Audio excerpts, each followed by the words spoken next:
Okay. Hey out there, everyone. This is my third video discussing the AFC West. This video will be talking about the Denver Broncos. So before I get into the video, like always, hope everyone's staying safe and having a blessed day and week and life out there in this pandemic. Um, and being true and happy with yourself and having a joyful life. So third video talking about the Denver Broncos. Okay, so Denver Broncos. Before I get into my explanation of Broncos, the way I break down my videos is I look at Adam Rink's his NFL season prediction every year, and I decide the games that have different and wins and losses based on my opinion on the season for that team.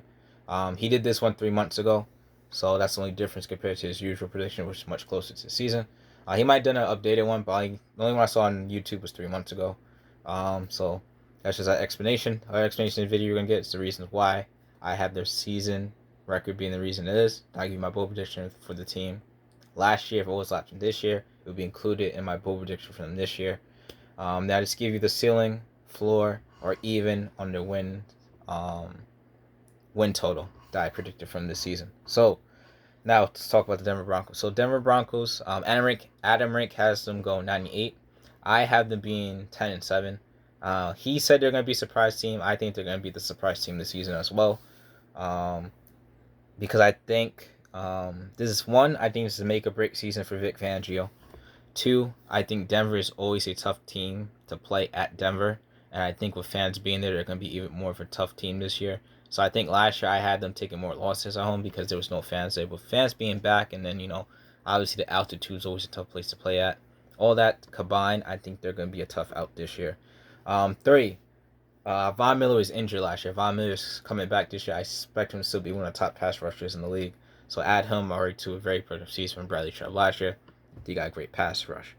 I guess you could add four. I love the secondary. And I love them even more with the addition of Patrick Surtain, which I didn't expect them to draft him, if I'm being honest, in the draft, but him drafting him and then how he's looking so far this preseason, he looks like the real deal. So I love their secondary. Only thing that I think that could hold them back from the 10 wins I had them at is that offensive line is still a little bit questionable.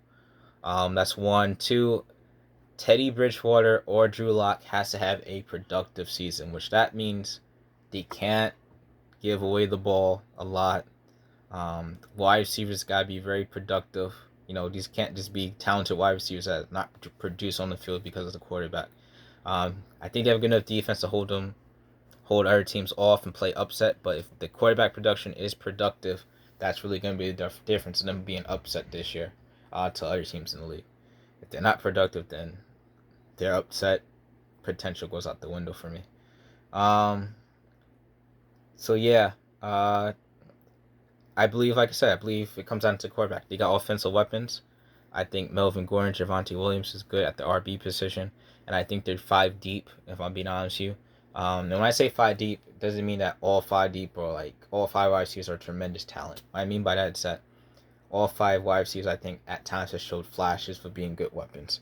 And that's Jeudy, DaeSean Hamilton, Tim Patrick, Cortland Sutton, and I think I said Jeudy, and KJ Hamler. So yeah, those 5 I think have shown flashes on the field all at separate times of being very big play and good play wide receivers at times. So that being said, I think I went through all my statements on the reasons why I had them at 10 wins. Yes, so I think their floor is 7 wins, and the reason I say that is because I could see them losing to Washington, Philly, and the Giants. Yeah, Washington, Philly, and the Giants. I think I could see them losing to 3 of those teams, all 3 of those teams. But right now I have them winning against those 3 teams. So you could drop from 10 wins to 7 losses.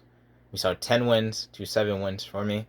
Bold prediction I had for them last year was that the Drew Lock era was going to end in 2021. So I'm leaving that as a questionable correct or a to be determined correct, because Drew Lock to me has shown progress in the offseason, in the preseason games I saw him play. And because of that, I think can't just write him out yet that Teddy Bridgewater has just because Teddy Bridgewater has been announced as a star, that if the season doesn't go after plan, they're not going to go back to Drew Lock at some point. So because of that, I think um,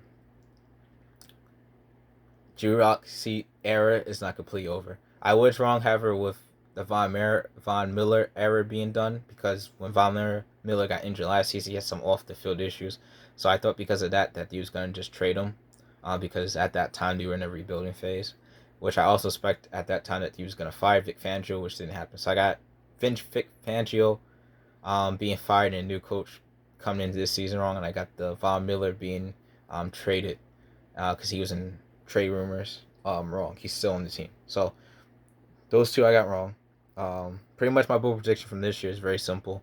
They're my surprise team of the 2021-2022 season. I think they ended with 10 wins. Now, the only thing that Denver Broncos fans might get me upset with me about is that I have them finish at 10-7. That doesn't mean they're making the playoffs. I got them as my um, first team out as the 8 seed. I think the New England Patriots outbeat them at 11-6.